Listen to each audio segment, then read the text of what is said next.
నమస్తే తేజం న్యూస్ కి స్వాగతం. ముందుగా బులెటిన్ లో హెడ్లైన్స్. ప్రధాని మోదీ అధ్యక్షుడు ట్రంప్ మధ్య మంచి సంబంధాలున్నాయన్న స్కాట్ బెసెన్స్. రష్యా చమురుకొని భారత్ లాభపడుతోందని మరోసారి ఆరోపణ.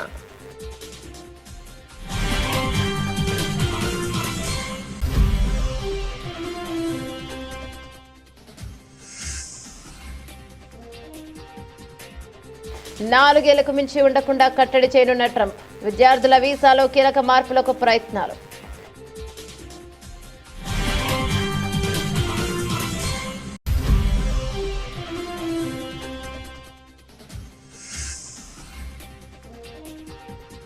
రోమ్ తగలబడుతూ ఉంటే ఫిడేలు వాయించినట్లుంది రేవంత్ రెడ్డి తీరు. మండిపడ్డ మాజీ మంత్రి ఎమ్మెల్యే హరీష్ రావు.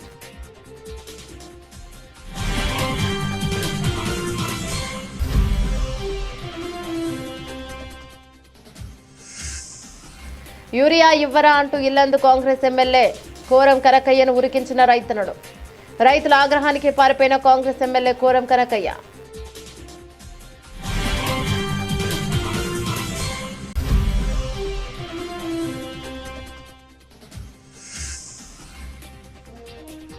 పార్టీ శ్రేణులతో 3 రోజుల పాటు మమేకం కానున్న జనసేన అధినేత పవన్ కళ్యాణ్. పార్టీ ఆవిర్భావం నుంచి నియోజకవర్గంలో పనిచేసిన నేతలతో ముఖాముఖి.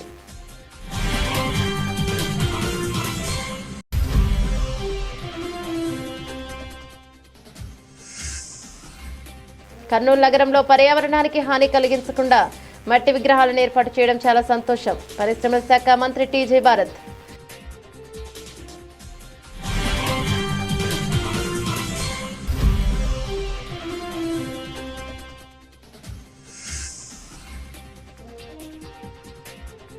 దొంగ ఓట్లతో గెలవలేదని నిరూపించుకోండి. బండి సంజయ్కు మంత్రి పొన్నం సవాల్.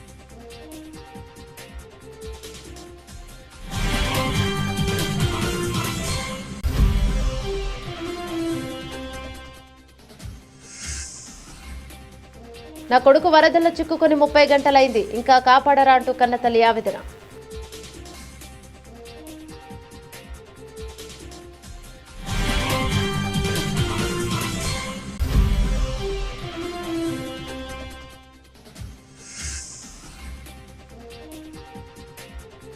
బంగాళాఖాతంలో అల్పపీడనం కారణంగా ఏపీలో విస్తారంగా వర్షాలు. పరిస్థితిపై హోంమంత్రి అనిత సమీక్ష.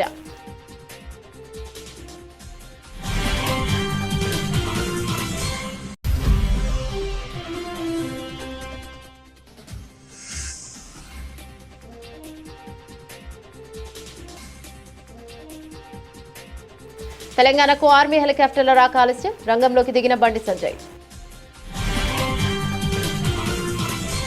డీటెయిల్స్ చూస్తే భారత్తో వాణిజ్య ఒప్పందం కుదరడంపై అమెరికా ఒకవైపు ఆశాభావాన్ని వ్యక్తం చేస్తూనే మరోవైపు చర్చల విషయంలో భారత్ తీరుపై అసహనాన్ని ప్రదర్శించింది. ఇరు దేశాల మధ్య ఒప్పందం చివరికి ఖరారవుతుందని US treasury secretary Scott Bessent ధీమాను వ్యక్తం చేశారు. అయితే చర్చల ప్రక్రియలో భారత్ తమను ఆడిస్తోందని ఆయన ఆరోపించారు. ఫాక్స్ న్యూస్ కు ఇచ్చిన ఒక ఇంటర్వ్యూలో స్కాట్ బెసెంట్ మాట్లాడుతూ అమెరికా అధ్యక్షుడు డొనాల్డ్ ట్రంప్ భారత ప్రధాని నరేంద్ర మోదీ మధ్య చాలా మంచి వ్యక్తిగత సంబంధాలు ఉన్నాయని పేర్కొన్నారు. ప్రపంచంలోనే అతిపెద్ద ప్రజాస్వామ్యం భారత్ అయితే అతిపెద్ద ఆర్థిక వ్యవస్థ అమెరికా. చివరికి మేమిద్దరం ఏకతాటిపైకి వస్తామని నేను భావిస్తున్నానని ఆయన అన్నారు. అయితే చర్చల విషయంలో భారత్ అనుసరిస్తున్న వైఖరిని ఆయన తప్పుపట్టారు. ట్రంప్ రెండోసారి అధికారంలోకి వచ్చాక చాలా ముందుగానే భారత్ చర్చలకు వచ్చింది. మే జూన్ నెలలోనే ఒప్పందం కుదురుతుందని నేను ఆశించాను, కానీ ఇప్పటికీ ఒప్పందం లేదు. వారు చర్చల ప్రక్రియను సాగదీస్తున్నారని బెసెంట్ అసంతృప్తిని వ్యక్తం చేశారు. ఇదే సమయంలో ట్రంప్ ప్రభుత్వం భారత్ నుంచి దిగుమతులపై అదనంగా 25% సుంకాలను విధించింది. దీంతో మొత్తం సుంకాలు 50%కి చేరాయి. రష్యా నుంచి చమురు కొనుగోలు చేస్తూ భారత్ లాభపడుతోందన్న పాత ఆరోపణను బెసెంట్ మరోసారి గుర్తు చేశారు. గతంలో ఈ ఆరోపణలపై భారత విదేశాంగ మంత్రి సుబ్రహ్మణ్యం జయశంకర్ గట్టిగా బదులిచ్చిన విషయం తెలిసిందే. భారత్ నుంచి చమురు కొనడం మీకు సమస్య అయితే కొనకండి అని ఆయన గత వారం స్పష్టం చేశారు. ఇక బ్రిక్స్ దేశాలు రూపాయలలో వాణిజ్యం జరపడంపై అడిగిన ప్రశ్నకు బెసెంట్ నవ్విస్తారు. రూపాయి రిజర్వ్ కరెన్సీగా మారుతోందని నేను ఆందోళన చెందడం లేదు అని ఆయన కొట్టిపారేశారు.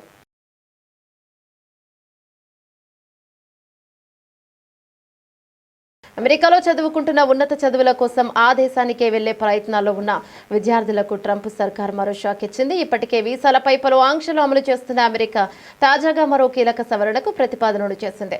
విదేశీ విద్యార్థులు తమ దేశంలో ఎక్కువ కాలం ఉండిపోకుండా కట్టడి చేసేందుకు ప్రయత్నం చేస్తోంది. విద్యార్థులు, ఎక్స్చేంజ్ విజిటర్లు, మీడియా ప్రతినిధులకు జారీ చేసే వీసాలకు పరిమిత కాల గడువు విధిస్తూ ప్రతిపాదనలు సిద్ధం చేసింది. స్టూడెంట్ వీసాపై వచ్చిన వారు 4 ఏళ్లకు మించి అమెరికాలో ఉండకూడదని నిబంధనలకు సవరణ చేయనుంది. ప్రస్తుతం ఇక F1, J1 వీసాలకు డ్యూరేషన్ ఆఫ్ స్టే వెసులుబాటును కుదించనున్నట్లు సమాచారం. ఈ వెసులుబాటు ప్రకారం విద్యార్థులు ఎంతకాలం చదవాలనుకుంటే అంతకాలం అమెరికాలో ఉండొచ్చు. ఈ ఫ్లెక్సిబుల్ స్టూడెంట్ వీసాలకు కూడా గడువు విధించేలా పరిమిత కాల నివాస అనుమతితో కూడిన వీసాలను మంజూరు చేయాలని డిపార్ట్మెంట్ ఆఫ్ హోమ్ల్యాండ్ సెక్యూరిటీ విభాగం ప్రతిపాదించింది. విదేశీ విద్యార్థులకు డ్యూరేషన్ ఆఫ్ స్టే వెసులుబాటు వల్ల భద్రతాపరమైన ఇబ్బందులు, అమెరికన్ల ప్రయోజనాలకు విఘాతం కలుగుతోందని పేర్కొంది. అందుకే కొన్ని రకాల వీసాదారుల నివాస అనుమతులపై పరిమితి తీసుకొస్తున్నామని తమ నోటీసులో పేర్కొంది. ఈ ప్రతిపాదనను ఫెడరల్ రిజిస్ట్రేషన్లో పబ్లిష్ చేయనున్నారు. ఆ తర్వాత ప్రజల నుంచి అభిప్రాయాలు స్వీకరించి తుది నిర్ణయం తీసుకుంటారు. ప్రజాభిప్రాయ సేకరణను తప్పించి తక్షణమే అమలు చేసేలా మధ్యంతర ఉత్తర్వులు జారీ చేసే అవకాశమూ లేకపోలేదనే అభిప్రాయాలు వ్యక్తమవుతున్నాయి. ఈ మార్పులు అమల్లోకి వస్తే ప్రస్తుతం అమెరికాలో చదువుకుంటున్న 3.3 లక్షల మంది భారతీయ విద్యార్థులపై అధిక ప్రభావం పడే అవకాశం ఉంది. ఒకవైపు ప్రజల ప్రాణాలు పోతుంటే రేవంత్ రెడ్డి ఏమో మూసీ సుందరీకరణ మీద, ఆటల పోటీల మీద రివ్యూలు చేస్తున్నాడు. రోమ్ తగలబడుతుంటే ఫిడేలు వాయించినట్లు ఉంది రేవంత్ రెడ్డి తీరు. నిన్న ఒక మంత్రి హెలికాప్టర్ను అత్యవసర పరిస్థితుల్లోనే వాడాలని అంటున్నాడు. వాళ్ళేమో పెళ్లికి బీహార్లో రాజకీయాలకు వాడతారు. వరదల్లో చిక్కుకొని 2 యువకులు మృతి చెందారు. ఇది ప్రభుత్వ వైఫల్యమే. వారు కొన్ని గంటల పాటు కరెంటు పోల్కు పట్టుకొని తమను రక్షించాలని వేడుకున్నారు. సాయం కోసం ఎదురు చూస్తారు. జిల్లా కలెక్టర్ అధికార యంత్రాంగానికి సమాచారం ఇచ్చినా వారు పట్టించుకోలేదు. మధ్యాహ్నం కరెంటు పోలు కూడా కొట్టుకుపోయి ఆ 2 యువకులు చనిపోయారని మాజీ మంత్రి ఎమ్మెల్యే హరీష్ రావు మండిపడ్డారు. రాష్ట్ర ప్రభుత్వం వరద నివారణ చర్యలు తీసుకోవడంలో పూర్తిగా విఫలమైపోయింది. ముఖ్యంగా ఈ రోజు ఈ ఫెయిల్యూర్ అంతా కూడా రాష్ట్ర ముఖ్యమంత్రిది, రాష్ట్ర ప్రభుత్వాన్ని. ఎంత బాధతో ఉన్నామంటే ఈరోజు ఇవాళ హవేలీ గన్పూర్ మండలంలో మరి 2 యువకులు చనిపోవడం జరిగింది. వాళ్ళ పిల్లలు, ముఖ్యంగా 2 పిల్లలు గురుకుల పాఠశాలలో చదువుతున్నారు. వర్షాల వల్ల గురుకుల పాఠశాల లీక్ అయితా ఉంది, మీ పిల్లల్ని తీసుకుపోండి అని ప్రిన్సిపల్ ఫోన్ చేస్తే పిల్లల్ని మెదక్కు పోయి తీసుకొచ్చుకుందామని బయలుదేరి మరి ఆటోలో నడుపుతున్నటువంటి యాదగౌడు, ఆటోలో కూర్చున్న సత్యనారాయణ 2 కూడా ఈ వరదలో ఆటో కొట్టుకుపోయి చనిపోవడం జరిగింది. ఆ 2 దాదాపు కొన్ని గంటల పాటు కరెంటు పోల్ పట్టుకొని ప్రభుత్వం నుంచి ఏదైనా సహాయం అందుతుందా, హెలికాప్టర్ వస్తుందా, ఎన్డీఆర్ఎఫ్ బృందాలు వస్తాయా అని 4-5 గంటలు ఎదురు చూశారు. కరెంటు పోల్ మీద నుంచి ఫోన్లు కూడా చేశారు. కానీ కలెక్టర్ గారు కానీ జిల్లా యంత్రాంగం ఎవరు స్పందించలేదు. మధ్యాహ్నం 2 తర్వాత కరెంటు పోల్ కూడా వరద ఉధృతికి పడిపోయి ఆ వరదలో కొట్టుకొని ఆ 2 కూడా చనిపోవడం జరిగింది. అంటే ఇది కేవలం ప్రభుత్వ వైఫల్యం. నిన్న ఒక మంత్రి గారు మాట్లాడుతూ అంటాడు, హెలికాప్టర్ అంత అవసరమైతే తప్ప వాడద్దట. మీరు మాత్రం పెళ్లిలకు వాడుండ్రి, బీహార్ లో రాజకీయాల కోసం వాడండి, మీ సొంత కార్యక్రమాలకు వాడుకోండి. ఆనాడు ఖమ్మం జిల్లాలో కూడా హెలికాప్టర్ పంపకపోతే ప్రాణాలు పోయినాయి. ఇవాళ మెదక్ జిల్లాలో కూడా సకాలంలో హెలికాప్టర్ రాక ప్రజల ప్రాణాలు పోయినాయి. అంటే ప్రభుత్వం ముందస్తు చర్యలు తీసుకోలేదు. నిజాం సాగర్ లో ఈ వరద ఉధృతిని చూసి గేట్లెత్తి ముందుగానే నిజాం సాగర్ ను ఖాళీ చేసి ఉంటే బ్యాక్ వాటర్ లో ఇంత నష్టం జరిగి ఉండేది కాదు. అటు ఇంజనీరింగ్ లోపం ఉంది, ప్రభుత్వ వైఫల్యం ఉంది. నిన్న ముఖ్యమంత్రి గారు ఇంత వరదలు వస్తుంటే వీడియో కాన్ఫరెన్స్ పెట్టి అత్యవసరంగా రివ్యూ చేయాల్సిన ముఖ్యమంత్రి ఆయన మూసీ సుందరీకరణ రివ్యూ చేస్తున్నాడు. ఇవాళ పొద్దున్న లేచి ఆటల పోటీల గురించి రివ్యూ చేస్తుంది. ఒక దిక్కు ప్రజల ప్రాణాలు పోతున్నాయి, తాగడానికి నీళ్లు లేవు. హవేలీ గన్పూర్ లో నిన్నటి నుంచి కరెంటు లేక 7-8 గ్రామాల ప్రజలు మంచినీళ్లు లేక వర్షపు నీళ్లను ప్లేట్లలో, గ్లాసులలో పట్టుకొని తాగుతున్న పరిస్థితి ఉన్నది. ఇవాళ రేపు అంటు రోగాలు ప్రబలేటువంటి అవకాశం ఉంది. వచ్చే 24 గంటలు ఇంకా పెద్ద ఎత్తున వర్షాలు ఉన్నాయని వాతావరణ శాఖ చెప్తా ఉంది. ప్రజలు ఇబ్బందుల్లో ఉన్నారు. ప్రభుత్వం ఇప్పటికైనా మేల్కొని అత్యవసర చర్యలు చేపట్టి ప్రజలను కాపాడుకోవాలి. ప్రజలకు త్రాగునీరు అందించండి, ప్రజలకు అవసరమైన ఆహార పొట్లాలను పంపించండి, హెలికాప్టర్లను అందుబాటులో పెట్టండి. ఎందుకంటే బాగా తడిచి ఉన్నది, ఇప్పటికే నీటి ప్రవాహం ఉంది. ఇంకా వర్షం ఏమన్నా కొద్దిపాటి వర్షం ఎక్కువ పడ్డా కూడా మరి చెరువులు గాని తెగేటువంటి ప్రమాదం ఉంటది కనుక యూరియా ఇవ్వరా అంటూ ఇల్లందు కాంగ్రెస్ ఎమ్మెల్యే కోరం కనకయ్యను రైతన్నలు ఉరికించారు.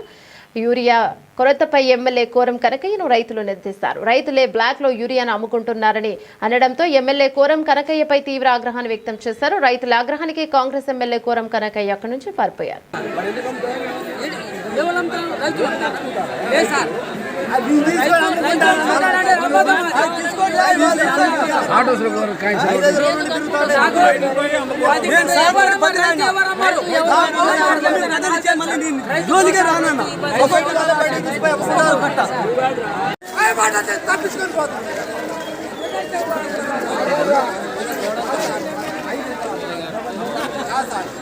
మీరే ఎట్లా అంటే ఎట్లా సార్ ఆ మాటలు అంటారు చూడండి సార్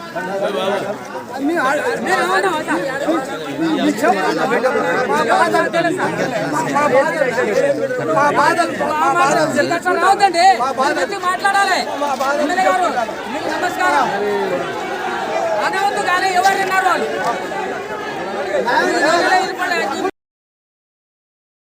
జనసేన పార్టీ పునరుత్తేజానికి శ్రీకారం చుట్టింది. పార్టీ కార్యకర్తలతో మమేకమవుతూ భవిష్యత్తు కార్యాచరణకు దిశానిర్దేశం చేయడానికి జనసేన అధినేత ఉప ముఖ్యమంత్రి పవన్ కళ్యాణ్ ప్రారంభించిన సేనతో సేనాని సమావేశాలు ఈ రోజు నుంచి విశాఖపట్నంలో నిర్వహించనున్నారు. ఈ కార్యక్రమాలు 3 రోజుల పాటు కొనసాగనున్నాయి. 2 తెలుగు రాష్ట్రాల నుంచి నాయకులు కార్యకర్తలు భారీగా హాజరు కానున్నట్లు సమాచారం. పవన్ కళ్యాణ్ విశాఖలోనే మకాం వేసి పార్టీ నాయకులు కార్యకర్తలతో విస్తృతంగా సమావేశాలు నిర్వహించి తాజా రాజకీయ పరిణామాలు, కూటమి ప్రభుత్వం అమలు చేస్తున్న సంక్షేమ అభివృద్ధి కార్యక్రమాలపై చర్చిస్తారు. సమావేశాల్లో భాగంగా ఈ నెల 29వ తేదీ శుక్రవారం బొక్కు అసెంబ్లీ నియోజకవర్గంలో పార్టీ ఆవిర్భావం నుంచి పనిచేసిన 10 మందిని ఎంపిక చేసి వారితో వివిధ అంశాలపై అధినేత పవన్ కళ్యాణ్ ముచ్చటిస్తారు. అదే రోజు రాత్రి ఉత్తరాంధ్ర ప్రాముఖ్యతను తెలియజేసేలా సాంస్కృతిక కార్యక్రమాలు నిర్వహించనున్నారు. మున్సిపల్ స్టేడియంలో బీచ్ రోడ్డులోని వైఎంసీఏ హాల్ సమావేశాల నిర్వహణకు ఏర్పాట్లు చేశారు. అలాగే 30న ఇందిరాగాంధీ ప్రియదర్శిని స్టేడియంలో భారీ బహిరంగ సభ నిర్వహిస్తున్నట్లు పార్టీ శ్రేణులు తెలిపారు. ఆ రోజు సాయంత్రం 6 గంటలకు ఉప ముఖ్యమంత్రి పవన్ కళ్యాణ్ సభా ప్రాంగణానికి చేరుకుని ప్రసంగిస్తారు. జనసేన అధినేత ఉప ముఖ్యమంత్రి పవన్ కళ్యాణ్ చేపట్టిన ఈ సేనతో సేనాని సమావేశాలు పార్టీ శ్రేణుల్లో నూతన ఉత్సాహాన్ని నింపుతున్నాయి. పార్టీలో సభలో పార్టీ భవిష్యత్ లక్ష్యాల, కూటమి పాలనపైన సమీక్ష, కార్యాచరణపైన పవన్ స్పష్టత ఇవ్వనున్నట్లు సమాచారం. జనసేన కార్యకర్తలతో నేరుగా మాట్లాడే ప్రయత్నం చేయడం, వారికి ప్రోత్సాహం ఇవ్వడం ద్వారా పార్టీకి పునర్జీవనం లభిస్తోందని నాయకులు అభిప్రాయపడుతున్నారు. భవిష్యత్ రాజకీయాల కోసం వ్యూహాత్మక సమావేశాలుగా ఇవి ఉపయోగపడనున్నాయని వారు పేర్కొన్నారు.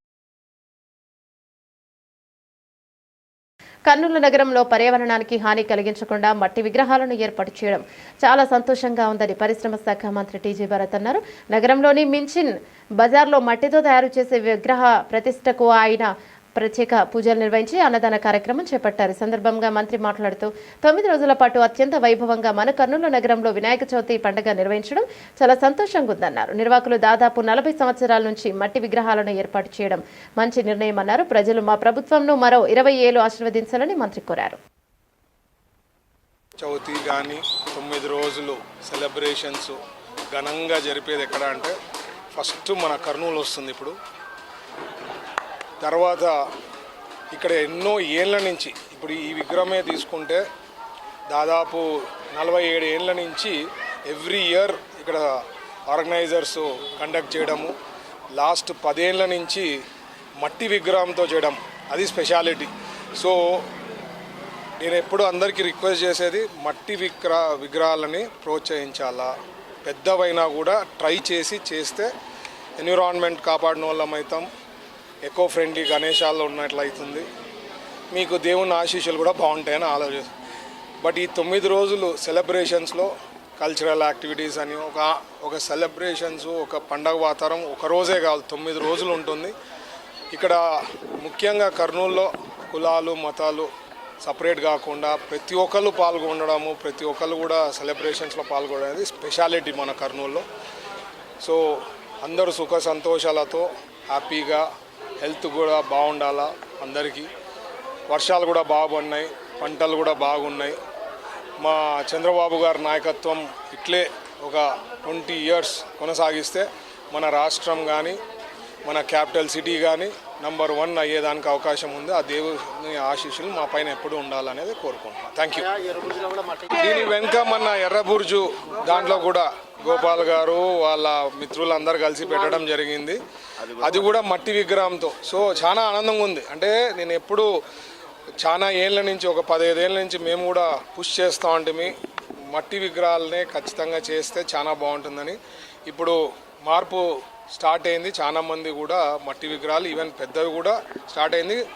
ఓవర్ ఏ పీరియడ్ అందరూ మట్టి విగ్రహాలు చేసి ఒక రికార్డ్ బ్రేక్ చేస్తారని నాకైతే ఆశ ఉందండి. కర్నూలులో ఎక్కడ పిఓపికి సంబంధం లేని విగ్రహాలు ఇక్కడ ఉన్నాయి, ఓన్లీ మట్టి విగ్రహాలు. తెలంగాణలో బీజేపీ ఎంపీలు దొంగ ఓట్లతోనే గెలిచారన్న ఆరోపణలు రాజకీయ దుమారం రేపుతున్నాయి.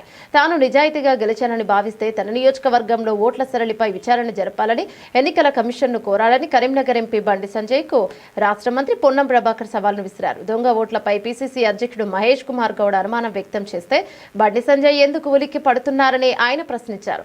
గాంధీ భవన్లో మీడియాతో మాట్లాడిన పొన్నం ఇటీవల కరీంనగర్లోని ఒకే ఇంట్లో 40 ఓట్లు బయటపడ్డాయని ఈ అంశంపై రాష్ట్ర ప్రభుత్వం దృష్టి సారించి బీజేపీ కుట్రలను బయట పెట్టాలని ముఖ్యమంత్రి రేవంత్ రెడ్డిని కోరారు. ఓట్ల కోసమే బీజేపీ దేవుడి పేరును అక్షింతలు వాడుకుందని పొన్నం ప్రభాకర్ ఆరోపించారు. బండి సంజయ్ను బీజేపీ అధ్యక్ష పదవి నుంచి తొలగించినప్పుడు ఒక్క బీసీ నేతకు అన్యాయం జరిగిందని తాము ఆయనకు మద్దతుగా నిలిచిన విషయాన్ని గుర్తు చేశారు. ఇప్పుడు అదే బీజేపీ మతం పేరు చెప్పి బీసీలకు 42% రిజర్వేషన్లు కల్పించే బిల్లును అడ్డుకోవడం దారుణమని ధ్వజమెత్తారు. వెనుకబడిన ముస్లింలకు దేశంలోని ఇతర రాష్ట్రాల్లో రిజర్వేషన్లు అమలవుతున్నాయి. దూదేకుల పేరుతో తెలంగాణ బీసీలకు అన్యాయం చేస్తే ఎలా అని బండి సంజయ్ను నిలదీశారు. కేంద్రం బీసీ బిల్లుపై నిర్ణయం తీసుకోకపోవడం వల్లే స్థానిక సంస్థల ఎన్నికలు ఆలస్యమవుతున్నాయని స్పష్టం చేశారు. బీసీ రిజర్వేషన్ల బిల్లులో మతపరమైన అంశాలు లేవని బీజేపీ ఎమ్మెల్యే పాయల్ శంకర్ స్వయంగా చెప్పారని పొన్నం గుర్తు చేశారు. ఈ బిల్లుకు ఆమోదం లభించేలా కేంద్ర ప్రభుత్వాన్ని ఒప్పించాల్సిన బాధ్యత ఎంపీలు ఈటల రాజేందర్, ధర్మపురి అరవిందులపై ఉందని అన్నారు. మరోవైపు బీసీలకు అన్యాయం చేసేలా వ్యవహరిస్తున్నారన్న ఆర్ కృష్ణయ్య ధర్నా చేయడం విడ్డూరంగా ఉందని విమర్శించారు. ఈ సందర్భంగా కేంద్ర మంత్రి కిషన్ రెడ్డిపై కూడా పొన్నం విమర్శలు గుప్పించారు. హైదరాబాద్ నగరానికి కేంద్రం నుంచి ఆయన ₹1 అయినా నిధులు తీసుకొచ్చారని ప్రశ్నించారు. మెట్రో విస్తరణకు అనుమతులు ఎందుకు తేలేకపోయారని నిలదీశారు. గత 10 ఏళ్ల బీఆర్ఎస్ పాలనను హైదరాబాద్కు చుక్క నీరు కూడా అదనంగా తీసుకురాలేదని విమర్శించారు. ఈరోజు భారతీయ జనతా పార్టీ ఓట్ల కొరకు మాత్రమే భగవంతుని వాడుకుంటుంది. రాజకీయంగా భగవంతుని రాజకీయాల్లోకి తీసుకొస్తా ఉంది. మొన్న గంగాధరలో మా ప్రదేశ్ కాంగ్రెస్ అధ్యక్షుడు మహేష్ కుమార్ గౌడ్ గారు దేశవ్యాప్తంగా రాహుల్ గాంధీ గారు ఓటు చోరీ బహిర్గతం చేసి సాక్ష్యాధారాలతోటి బీహార్లో జరిపిన విధంగా ఇక్కడ కూడా 8 మంది పార్లమెంట్ సభ్యులు ఆ భారతీయ జనతా పార్టీకి సంబంధించిన వాళ్ళు దొంగ ఓట్లతోటి ఓటు చోరీతోటి గెలిచి ఉండొచ్చురు అనేటువంటి ఒక మాట చెప్పినాడు. కావచ్చు, అనుమానం ఉంది అని చెప్పినాడు, ఆధారాలతో చెప్పలే. ఇవాళ నేను కోరుతా ఉన్నా పిసిసి అధ్యక్షుల్ని, అదేవిధంగా గౌరవ ముఖ్యమంత్రి గారిని కోరుతా ఉన్నా, జిల్లా వ్యాప్తంగా ఓట్ల చోరీకి జరిగినటువంటి అంశం మీద జిల్లా కాంగ్రెస్ ప్లేట్లు అంటే ప్రభుత్వం తరఫున పర్యవేక్షణ ద్వారా భారతీయ జనతా పార్టీ యొక్క కుట్రలను కుతంత్రాలను బయటికి తెచ్చే ప్రయత్నం ఈ రాష్ట్రంలో కూడా జరగాల్సిందిగా కోరుతా ఉన్నా. బండి సంజయ్ గారికి నిజంగా ధైర్యం ఉంటే ఎన్నికల కమిషన్కు రాసి రాష్ట్రంలో ఎక్కడెక్కడ దొంగ ఓట్లు ఉన్నాయో, మొన్ననే కరీంనగర్లో ఒక 40 ఓట్లు ఒక ఇంట్లో ఉన్నటువంటి అవి కూడా మళ్ళీ మీరు మతం పేరు దొరుకుతుంది ముస్లింలో హిందువుల ఇళ్లలోనే చిన్న కుటీరంలో 40 ఓట్లు ఉన్నటువంటి సంఘటన బయటికి వచ్చినటువంటి పరిస్థితి. అటువంటి అంశాలు బయటికి తేవడానికి బండి సంజయ్ గారు సాక్షాత్తు నేను నిజంగానే దొంగ ఓట్లతోటి గెలవలే, దొంగ ఓట్లకు వ్యతిరేకం అన్నట్టయితే ఎన్నికల కమిషన్కు ఒక లేఖ రాయమని చెప్పి కోరుతా ఉన్నాం. ఇవాళ అక్షింతల పేరు మీద, శ్రీరాముడి పేరు మీద ఎన్నికల రాజకీయాలు చేసే భారతీయ జనతా పార్టీ ఇలా బండి సంజయ్ గారిని కోరుతా ఉన్నాం. ఒక కార్యకర్తగా ఒక నాయకుడిగా మీరు ఎదిగినారు కాదని ఎవరు అనడంలే, కానీ ఈరోజు ఎన్నికల సందర్భంగా మీరు వాడినటువంటి అంశాలు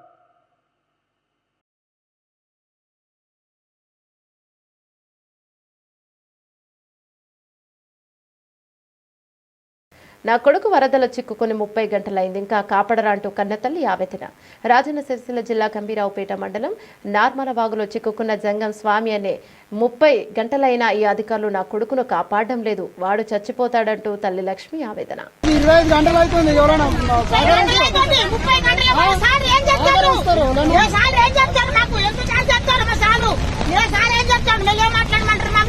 అందరు 30 గంటలు అవుతుంది. పిల్లలు ఆగలవుతారు.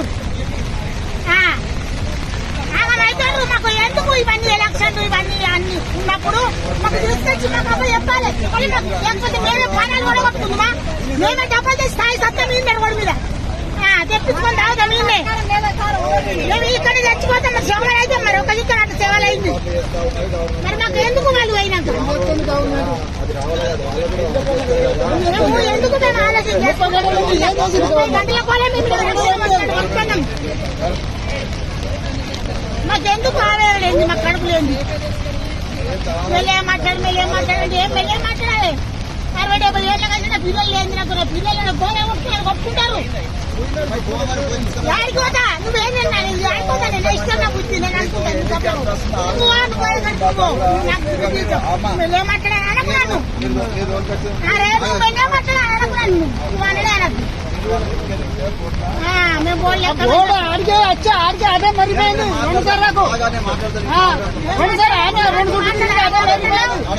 బోర్డు అంటున్నావు ఒకసారి నువ్వు పోయినావు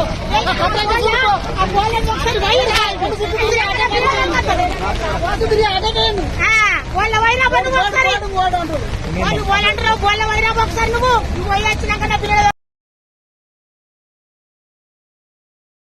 బంగాళాఖాతంలో ఏర్పడిన అల్పపీడనం ప్రభావంతో ఆంధ్రప్రదేశ్ రాష్ట్ర వ్యాప్తంగా పలు జిల్లాల్లో భారీ వర్షాలు కురుస్తున్నాయి. నేపథ్యంలో రాష్ట్ర ప్రభుత్వం అప్రమత్తమైంది. సహాయక చర్యలపై దృష్టి సారించిన మంత్రులు అధికార యంత్రాంగానికి కీలక ఆదేశాలు జారీ చేస్తున్నారు. వర్షాల పరిస్థితిపై హోంశాఖ మంత్రి వంగలపూడి అనిత అధికారులతో సమీక్ష నిర్వహించారు. పలు జిల్లాల్లో కలెక్టర్లతో ఆమె ఫోన్లో మాట్లాడి క్షేత్రస్థాయి పరిస్థితులను అడిగి తెలుసుకున్నారు. తక్షణమే అన్ని జిల్లాల్లో కంట్రోల్ రూమ్లను ఏర్పాటు చేయాలని ఆదేశించారు. ముఖ్యంగా కృష్ణానది పరివాహక ప్రాంతాలు ఇతర లోతట్టు ప్రాంతాలు ప్రజలను నిరంతరం అప్రమత్తం చేయాలని స్పష్టం చేశారు. అధికారులు క్షేత్రస్థాయిలో అందుబాటులో ఉంటూ పరిస్థితిని పర్యవేక్షించాలని సూచించారు. అత్యవసర పరిస్థితులను ఎదుర్కొనేందుకు ఎస్డీఆర్ఎఫ్ ఎన్డీఆర్ఎఫ్ బృందాలను సిద్ధంగా ఉంచాలని తెలిపారు. ప్రమాదకరంగా ఉన్న హోర్డింగ్లను రహదారులపై కూలిన చెట్లను వెంటనే తొలగించాలని మంత్రి ఆదేశించారు. మరోవైపు విద్యుత్ శాఖ మంత్రి గొట్టిపాటి రవికుమార్ తన శాఖ అధికారులతో టెలికాన్ఫరెన్స్ నిర్వహించారు. వర్షాలు కారణంగా విద్యుత్ సరఫరాలో ఎదురవుతున్న సమస్యలపై ఆరా తీశారు. ప్రజలకు ఎలాంటి ఇబ్బందులు లేకుండా అన్ని రకాల ముందస్తు చర్యలు చేపట్టాలని ఆయన అధికారులకు దిశానిర్దేశం చేశారు. ఉత్తరాంధ్రలో నీటి ప్రవాహం ఎక్కువగా ఉన్న కొన్ని ప్రాంతాల్లో భద్రతా కారణాల దృష్ట్యా విద్యుత్ సరఫరా నిలిపివేయనున్నట్లు అధికారులు మంత్రికి వివరించారు. రాష్ట్ర వ్యాప్తంగా 1-2 చోట్ల మినహా పెద్దగా సమస్యలు తలెత్తలేదని చెప్పారు. విద్యుత్ ప్రమాదాలు జరగకుండా ప్రజలను అప్రమత్తం చేయాలని గొట్టిపాటి సూచించారు. వినాయక విగ్రహాల నిమజ్జన ఊరేగింపుల సమయంలో విద్యుత్ తీగల పట్ల సిబ్బంది జాగ్రత్తగా వ్యవహరించేలా చర్యలు తీసుకోవాలని కూడా ఆయన ఆదేశించారు. తెలంగాణలో వరదల సహాయక చర్యల కోసం ఆర్మీ హెలికాప్టర్లు రాక ఆలస్యం కావడంతో కేంద్ర హోంశాఖ సహాయ మంత్రి బండి సంజయ్ రంగంలోకి దిగారు. ఆయన నేరుగా రక్షణ శాఖ ఉన్నతాధికారులకు ఫోన్ చేసి పరిస్థితిపై ఆరా తీశారు. రాష్ట్రంలో వరదల తీవ్రత, సహాయక చర్యల ఆవశ్యకతను వారికి వివరించారు. రాష్ట్రంలో ఎడతెరిపి లేకుండా కురుస్తున్న భారీ వర్షాల కారణంగా వాతావరణం పూర్తిగా ప్రతికూలంగా మారిందని, ఇదే హెలికాప్టర్ల రాకకు ప్రధాన అడ్డంకిగా నిలిచిందని రక్షణ శాఖ అధికారులు బండి సంజయ్ కు తెలిపారు. తెలంగాణ కోసం ఇప్పటికే 3 హెలికాప్టర్లను సిద్ధం చేశామని, అయితే వాతావరణం అనుకూలించకపోవడంతో అవి బయలుదేరలేకపోతున్నాయని స్పష్టం చేశారు. నేపథ్యంలో ప్రత్యామ్నాయ మార్గాలపై దృష్టి సారించినట్లు అధికారులు పేర్కొన్నారు. మహారాష్ట్రలోని నాందేడ్, కర్ణాటకలోని బీదర్ వైమానిక స్థావరాల నుంచి హెలికాప్టర్లను పంపేందుకు ప్రయత్నిస్తున్నామని వారు బండి సంజయ్ కు తెలియజేశారు. ఈ సందర్భంగా బండి సంజయ్ రాష్ట్రంలోని వరద తీవ్రతను అధికారుల దృష్టికి తీసుకువెళ్లారు. ముఖ్యంగా ఎస్ఆర్ఎస్పీ, మానేరు నదులు ఉప్పొంగి ప్రవహిస్తున్నాయని, అనేక ప్రాంతాలు జలదిగ్బంధంతో చిక్కుకున్నాయని వివరించారు. ముంపు బాధితులను సురక్షిత ప్రాంతాలకు తరలించేందుకు రాష్ట్ర ప్రభుత్వం చేస్తున్న ప్రయత్నాలకు సహాయపడడానికి ఎన్డీఆర్ఎఫ్ బృందాలు సిద్ధంగా ఉన్నాయని ఆయన తెలిపారు. పరిస్థితుల దృష్ట్యా వీలైనంత త్వరగా హెలికాప్టర్లను పంపేందుకు చర్యలు తీసుకోవాలని ఆయన అధికారులను కోరారు.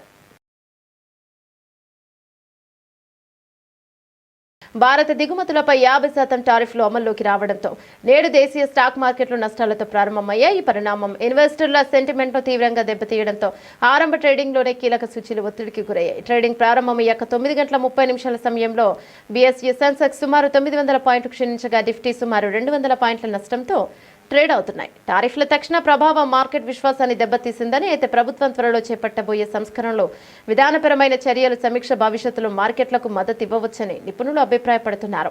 Nifty 100, Nifty 200, Nifty small cap, Nifty mid cap సూచీలన్నీ నష్టాల్లోనే ట్రేడ్ అయ్యాయి. రంగాల వారీగా చూస్తే నిఫ్టీ ఆటో సూచీ 0.37% లాభపడి ట్రెండ్కు భిన్నంగా నిలిచింది. అయితే FMCG, metal, pharma, PSU, bank వంటి కీలక రంగాలు నష్టాలను చవిచూస్తాయి. ప్రస్తుత వాణిజ్య దౌత్యపరమైన ఉద్రిక్తల నేపథ్యంలో ప్రధాని నరేంద్ర మోదీ త్వరలో చేపట్టనున్న జపాన్, చైనా పర్యటనలపై మార్కెట్ వర్గాలు ఆసక్తిని గమనిస్తున్నాయి. ఆసియాలోని ఇతర మార్కెట్లలో జపాన్, నిక్కీ, దక్షిణ కొరియా, కొస్పీ లాభాలు ఉండగా హాంకాంగ్, తైవాన్ సూచీలు నష్టాల్లో కొనసాగుతున్నాయి. బాలీవుడ్ సూపర్ స్టార్ సల్మాన్ ఖాన్ తన కుటుంబంతో కలిసి వినాయక చవితి వేడుకల్లో పాల్గొన్నారు. సల్మాన్ సోదరి అర్పితా ఖాన్ శర్మ ఇంట్లో ఈ పూజ జరగగా, పూజ అనంతరం సల్మాన్ స్వయంగా గణపతికి హారతిచ్చాడు. ఈ వేడుకకి సంబంధించిన వీడియోను సల్మాన్ తన ఇన్స్టాగ్రామ్ లో పోస్ట్ చేయగా అది సోషల్ మీడియాలో వైరల్ గా మారింది. ఇక ఈ పూజ కార్యక్రమంలో సల్మాన్ తల్లి సల్మా ఖాన్, తండ్రి సలీం ఖాన్, సోదరుడు అర్ఫాజ్ ఖాన్, సోదరి అల్వీరా ఖాన్, ఆమె భర్త అతుల్ అగ్నిహోత్రి, అర్పితా ఖాన్, ఆమె భర్త ఆయుష్ శర్మ, పిల్లలు ఆహిత్, అయ్యత్ పాల్గొన్నారు. బాలీవుడ్ నుంచి రితేష్ దేశ్ముఖ్, జెనీలియా తదితరులు కూడా ఈ వేడుకల్లో పాల్గొన్నారు. సల్మాన్ ఖాన్ ప్రతి సంవత్సరం తన కుటుంబంతో కలిసి గణపతి పూజలు చేయడం ఆనవాయితీగా వస్తోంది. ఈ వేడుకకు సంబంధించిన వీడియోలు మరియు ఫోటోలు అభిమానులను ఆకట్టుకుంటున్నాయి. బులెటిన్ ముగించే ముందు హెడ్లైన్స్ మరోసారి. ప్రధాని మోదీ, అధ్యక్షుడు ట్రంప్ మధ్య మంచి సంబంధాలున్నాయన్న స్కాట్ బెసెన్స్. రష్యా చమురుకొని భారత్ లాభపడుతోందని మరోసారి ఆరోపణ.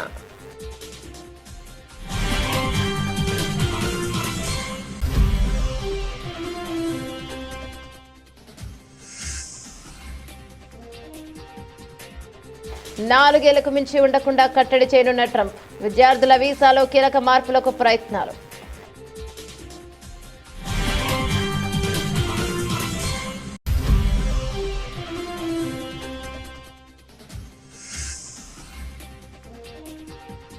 రోమ్ తగలబడుతూ ఉంటే ఫిడేలు వాయించినట్లుంది రేవంత్ రెడ్డి తీరు. మండిపడ్డ మాజీ మంత్రి, ఎమ్మెల్యే హరీష్ రావు.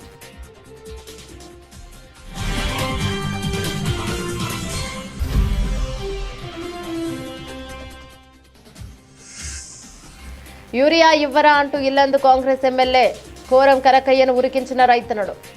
రైతుల ఆగ్రహానికి పారిపోయిన కాంగ్రెస్ ఎమ్మెల్యే కోరం కనకయ్య.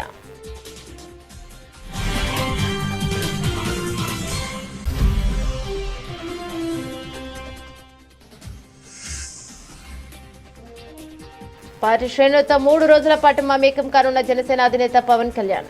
పార్టీ ఆవిర్భావం నుంచి నియోజకవర్గంలో పనిచేసిన నేతలతో ముఖాముఖి.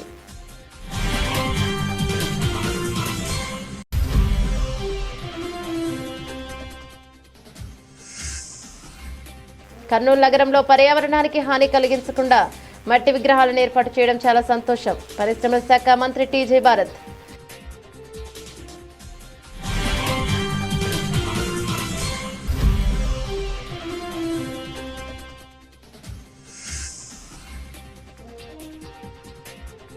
దొంగ ఓట్లతో గెలవలేదని నిరూపించుకోండి. బండి సంజయ్కు మంత్రి పొన్నం సవాల్.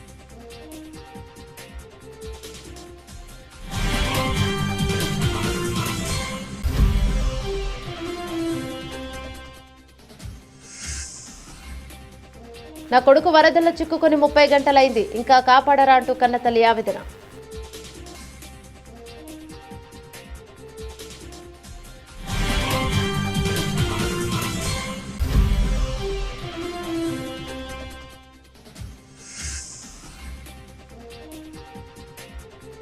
బంగాళాఖాతంలో అల్పపీడనం కారణంగా ఏపీలో విస్తారంగా వర్షాలు. పరిస్థితిపై హోంమంత్రి అనిత సమీక్ష.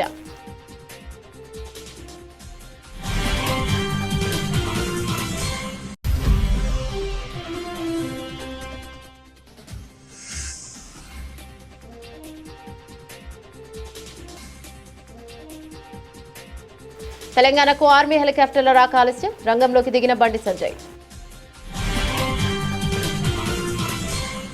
ఇవి బులెటిన్ డీటెయిల్స్. మరో బులెటిన్లో మళ్ళీ కలుద్దాం. అంతవరకు సెలవు. నమస్తే.